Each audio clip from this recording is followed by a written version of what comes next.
अस्सलाम वालेकुम dear members, उम्मीद है कि आप सब खैर खैरियत से होंगे। आई एम काजी नबील। आज के दिन आप लोगों ने क्या सवाल पूछे, वन बाय वन वो सवाल ले लेता हूँ। राशिद साहब ने सवाल पूछा है जी, फ्लाइंग आपने लिया हुआ है 7 रुपये 20 पैसे का, और कह रहे हैं कि इसको कब बेचा जाएगी। सर फिलहाल फ्लाइंग सीमेंट की पोजीशन ये है कि आपने लिया हुआ है 7 रुपये 20 का, और अभी चल रहा है 7 रुपये 15 पैसे का। सर अभी तो ये बिल्कुल आपके रेट से बिल्कुल नीचे है। बेहतर ये है कि जब तक ये 8.5 रुपए से ऊपर ऊपर जब तक का नहीं हो जाता, तब तक तो आप इसको होल्ड ही करके रखेंगे। जी नेक्स्ट हमारे पास है आबिद साहब है लाहौर से। आपने पूछा कि एजीएल का बाइंग जोन, आपने पूछा एग्रीटेक लिमिटेड का। एग्रीटेक सर फिलहाल ट्रेड कर रहा है तकरीबन 5 रुपये और 78 पैसे का। इसका सही बाइंग जोन यहाँ पर बनता ही है। ये बड़ा टाइम फ्रेम इसका खुला हुआ है। छोटे टाइम फ्रेम में भी अगर हम लोग इसकी बात करें तो इसका टाइम शुरू हो जाता है तकरीबन 5.5 रुपये से नीचे नीचे, 4.5 से लेकर 5.5 रुपये के दरमियान। जब ये आ जाए तो आप इसको ले लेंगे। जी उजैर साहब आयरलैंड से। आपने कहा कि पूछना ये कि डब्ल्यूटीएल में वॉल्यूम तो अच्छा है आज, बट उसके बावजूद इतना ऊपर नहीं जा सका। इसकी क्या वजह है? मतलब किसी भी शेयर को ऊपर जाने के लिए अच्छे वॉल्यूम चाहिए होते हैं, तो इसके बावजूद इतना ऊपर नहीं जा सकता, इसकी क्या वजह है? इस पे थोड़ी रोशनी डाल दीजिएगा ये। जी सर, अगर हम लोग जो है जो खास तौर पर जस्ट सवाल है आपका ये। एक तो चीज ये होती है कि कोई स्टॉक जो है वो कब ऊपर जाता है। ये कोई स्टॉक तब ऊपर जाता है जब उसके फ्री फ्लोट में से ऑलमोस्ट 80% के करीब जो इन्वेस्टमेंट है वो बड़े प्लेयर की आ जाती है। जब बड़ा प्लेयर 80% के करीब स्टॉक एक्युमुलेट कर लेता है, तो फिर उसको अपनी मर्जी से ऊपर चलाता है।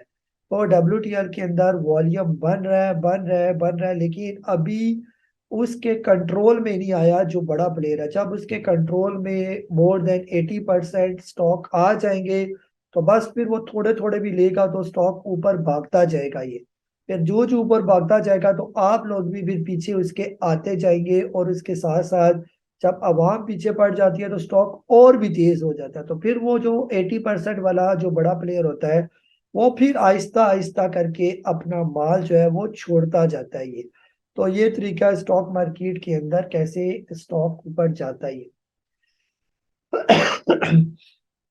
जी सलीम साहब है पिशावर से। आपने पूछा कि what is intrinsic value of AC 100 at present, because index is at same level as it was in November दिसंबर 2016। Is it oversold? जी सर बिल्कुल, मार्केट तकरीबन ओवरसोल्ड है, और इंट्रिंसिक वैल्यू को जो है प्रॉपर फार्मूले लगा के कैलकुलेट करना पड़ता है। वैसे आप जनरल सा गूगल में ही सर्च करके देख रहे हैं तो वहां पर भी किसी ने इसकी वैल्यू कैलकुलेट की होगी। जी राशि साहब है कराची से। आपने पूछा कि आपने म्यूचुअल फूड लिया हुआ है 99 का। आप कह रहे हैं कि किस पॉइंट पर ऐड करें। सर पॉइंट इसका है 120 रुपए का। ये जब ये 120 रुपए का लेवल क्रॉस करेगा तो वहां पर आप इसके अंदर ऐड करें। ये जो छोटा सा आपको इसका जो है ये हाइट नजर आ रही है, 120 रुपए की ये हाई लगी हुई है, ये टेल को छोड़ के ये। तो 120 रुपये 120 रुपये जो ही क्रॉस करता जाए, आप इसके अंदर ऐड करेंगे। इफ्तिखार साहब है सियालकोट से। आपने पूछा कि no matter how wisely we invest even with the help of our expert the market keeps on going down, should we be worried or relaxed because the investments are long term? Your overall analysis of the market will oblige। जी sir बिल्कुल chill मारे। अभी market चल नहीं रही, इसका मतलब ये है कि बड़ा प्लेयर भी यहाँ से कुछ भी नहीं कमा रहा। अभी वो आप लोगों को सिर्फ थका रहा है। ये जब बड़ा प्लेयर इसमें आएगा वो स्टॉक को चलाएगा, तो फिर आप देखेंगे कि आपका PPL, OGDC, Lucky, Cherat, Kohat cement, Engro, इसके अलावा गंदारा, पाक सूखी, होंडा कार, सरले, ग्लेक्सो किधर जाएंगे। ये तो फिर सही करके जो है ये जो एवियन, ऑक्टोपस, ये रुके पड़े हुए, ये इसी वजह से रुके पड़े हुए हैं कि बड़ा प्लेयर अभी साइड पर बैठा हुआ है। तो जब वो आएगा तो आप देखेंगे कि कैसा बड़ा बड़ा वॉल्यूम लगेगा, और मार्केट फिर चल से चल वाला काम होगा। तो इसलिए परेशानी की कोई बात नहीं है। सबर करके बैठे रहे, थोड़ा सा सबर करें। ये जो हालात थोड़े से हमारे मुश्किल हुए हुए मुल्क के भी, जो ये इकोनॉमिक सिचुएशन बेहतर होती है तो इंशाल्लाह मार्केट भी फिर बेहतर हो जाएगी। अभी बिल्कुल मार्केट ओवरसोल्ड पोजीशन पर है। हर स्टॉक जो है वो आपको औने पौने दामों में मिल रही है।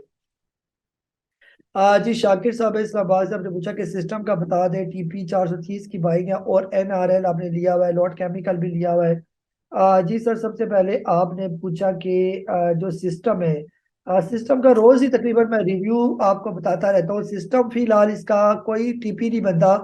फिलहाल 450 रुपये का इसका बनता है स्टॉप लॉस। आप रखे 450 का स्टॉप लॉस। जब तक आपका स्टॉप लॉस हिट नहीं होता तब तक इसको जाने दे ऊपर, इसको ना छेड़े ये। बाकी एनआरएल आपने बिल्कुल बॉटम रेट पर लिया हुआ है 220 रुपये पर, अभी भी परेशानी वाली बात नहीं है।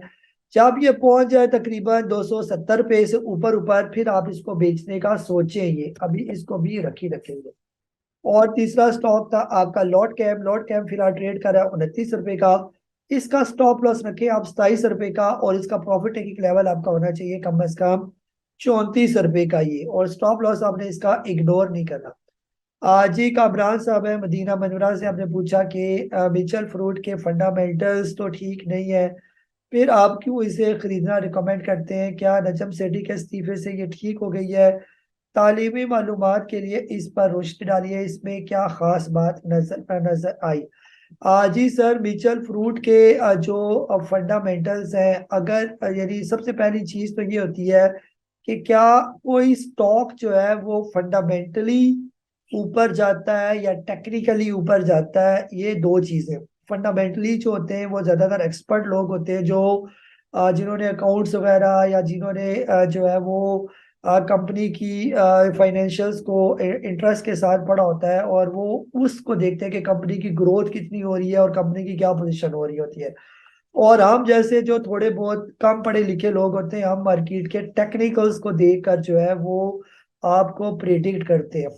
अब यहाँ पर होता क्या है, यहाँ पर होता ये है कि जब भी किसी स्टॉक ने ऊपर जाना होता है तो वो फंडामेंटली बाद में जो है उसको देखेगा, टेक्निकली वो पहले हमें नजर आ जाएगा ये। यानी कि ऐसा नहीं हो सकता कि मिचल फ्रूट के फंडामेंटल आज ठीक होंगे तो आज ये स्टॉक चलेगा, ऐसा बिल्कुल भी नहीं होता। मिचल फ्रूट के फंडामेंटल साल बाद ठीक होंगे, मार्केट में आज वो स्टॉक चलना शुरू हो जाएगा ये। और जब तक वो अपना पीक बना चुका होगा तब आपको पता चलेगा कि मिचल फ्रूट के या किसी भी कंपनी के फंडामेंटल बेहतर हो चुके हैं। तो जब तक बेहतर हो चुके होंगे तब तक वो स्टॉक आपकी पहुंच से बाहर निकल चुका होगा ये। तो इसलिए फंडामेंटल को पढ़ना जरूर चाहिए, लेकिन फंडामेंटल तब बेहतर है कि अगर आपके कोई किसी कंपनी के अंदर लिंक मौजूद है जो आपको ये बता दे कि इस कंपनी के 6 महीने के बाद या साल के बाद फंडामेंटल बेहतर होने जा रहे। तो बड़ा जो प्लेयर होता है उसके सारी कंपनीज के अंदर लिंक होते हैं, उसका बड़ा पैसा यहाँ पर लगता है, अरबों खरबों रुपए उसने स्टॉक मार्केट के अंदर लगाए होते हैं, तो उसने सारी कंपनीज के अंदर अपने चेले छोड़े होते हैं जो उसको बता देते हैं कि आज ये कंपनी सही नहीं है लेकिन साल बाद ये कंपनी बहुत जबरदस्त हो जाएगी। तो वो साल का इंतजार नहीं करेगा, वो आज ही उस कंपनी के अंदर इन्वेस्टमेंट करेगा। इतनी इन्वेस्टमेंट करेगा कि वो स्टॉक जो है वो जीरो से हीरो पर पहुंच जाएगा, ये अच्छी पोजीशन पर चला जाएगा। जब अच्छी पोजीशन पर चला जाएगा तो उस वक्त फिर खबर आएगी कि कंपनी के फंडामेंटल बहुत अच्छे हो गए। तो आप कंपनी के फंडामेंटल को देखकर जब वो स्टॉक खरीदेंगे, उस वक्त बड़ा प्लेयर अपना माल आपको बेच रहा होगा ये। तो आप जब माल खरीदेंगे तो वो स्टॉक नीचे आएगा जितने मर्जी अच्छे से अच्छे उस कंपनी के फंडामेंटल आपके सामने आ जाए। आप मुझे पीपीएल, ओजीडीसी, एंग्रो, इनसे बेहतरीन पीएसओ, इनसे बेहतरीन फंडामेंटल किस कंपनी के हैं ये? फर्मा सेक्टर को निकालें, उनसे अच्छे फंडामेंटल्स किसकी अच्छे हैं? आईपीपी कंपनीज को निकालें, उनसे अच्छी अर्निंग ईपीएस किसकी अच्छी है? तो आज वो कोड़ियों के दाम आपको मिल रही है। अगर ये इतने ही अच्छे होते तो इनको अपनी जो इनकी वैल्यू बनती है, बुक वैल्यू या इंट्रिंसिक वैल्यू जो बनती है, उसके मुताबिक इनको किस रेट पर होना चाहिए था। तो सर टेक्निकल को देखा करें, फंडामेंटल ये बड़े लोगों की बात है, हमारे बस की बात नहीं है ये। जी जिशान साहब है इस्लामाबाद से, आप कह रहे हैं कि I have loss more than 65% now, I can't afford any loss मोर।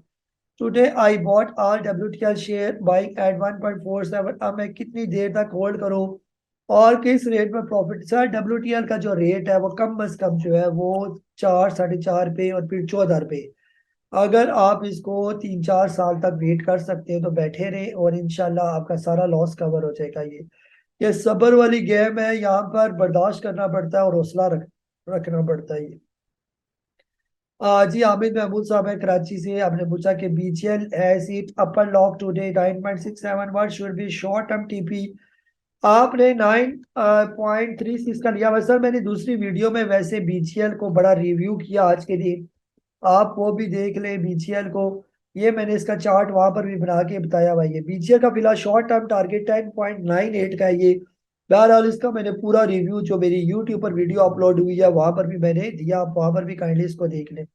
खलील अहमद साहब आप कह रहे हैं कि I bought some quantity of GCIL, आपने लिया हुआ है 18 रुपए का, और आप कह रहे हैं कि इसका प्रॉफिट टेकिंग लेवल।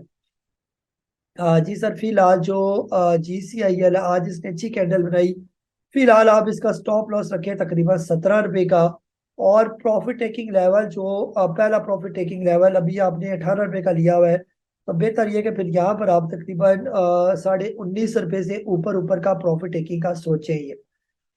जी साद साहब है कराची से, आपने पूछा कि मार्केट अप डाउन होती है तो हर कंपनी रिएक्ट करती है, लेकिन वेव्स मुसलसल डाउन हो रहा है।